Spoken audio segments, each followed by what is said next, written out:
Hi, ഞാനും എൻ്റെ ഫ്രണ്ട്സും വയനാട് ട്രിപ്പ് പ്ലാൻ ചെയ്യുമായിരുന്നു എൻ്റെ ബർത്ത്ഡേ ആയിട്ട്. ആക്ച്വലി നമ്മൾ പ്രീ ബുക്കിംഗ് ഒന്നും തന്നെ ചെയ്തിരുന്നില്ല. ഇവിടെ എത്തിയിട്ട് നോക്കാം എന്നൊരു കൺസെപ്റ്റ് ആയിരുന്നു. അങ്ങനെ ഇവിടെ എത്തിയപ്പോൾ നമ്മുടെ കണ്ണിൽ അൺഎക്സ്പെക്റ്റഡ് ആയിട്ട് കണ്ടൊരു റിസോർട്ടാണ് വൈഡ്ലൂ. ഞാനിപ്പോൾ അതിൻ്റെ മുന്നിലാണ്. ഇവിടെ പൊള്ളി വൈബാണ്, നല്ല ആംബിയൻസ് ഉണ്ട്. സത്യം പറഞ്ഞാൽ ഇതിൻ്റെ ഔട്ട്ലുക്ക് കണ്ടപ്പോൾ പ്രീമിയം ആയതുകൊണ്ട് റേറ്റിൻ്റെ കാര്യത്തിൽ നല്ല കൺഫ്യൂഷൻ ഉണ്ടായിരുന്നു. എന്നാൽ ഇത് ശരിക്കും ബഡ്ജറ്റ് ഫ്രണ്ട്ലി ആണ്. എനിക്കിവിടെ ഭയങ്കരമായിട്ട് ഇഷ്ടപ്പെട്ടു. ഇവർ നമ്മളെ പ്രൈവസി നന്നായിട്ട് കീപ്പ് ചെയ്യുന്ന പോലെ ഫീൽ ചെയ്തു. നമ്മൾ ഫസ്റ്റ് ഡേ ഇവരുടെ പെൻഡാഹഡിലാണ് താമസിച്ചത്. ഒരു ഫുൾ ഫാമിലിക്കും അതുപോലെ തന്നെ ഗ്രൂപ്പ് ഓഫ് ഫ്രണ്ട്സിനും എൻജോയ് ചെയ്യാൻ ബെസ്റ്റാണ് പെൻഡാഹഡ്. കപ്പിൾസിനായാലും അവർക്ക് അവരുടെ പ്രൈവസി മെയിൻറ്റെയിൻ ചെയ്യാൻ പറ്റും.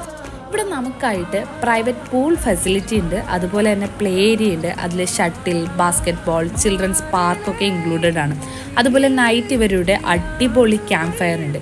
ഈ ഒരു റിസോർട്ടിൻ്റെ ഡേ വ്യൂവും നൈറ്റ് വ്യൂവും നല്ല രസമാണ്. നോർമൽ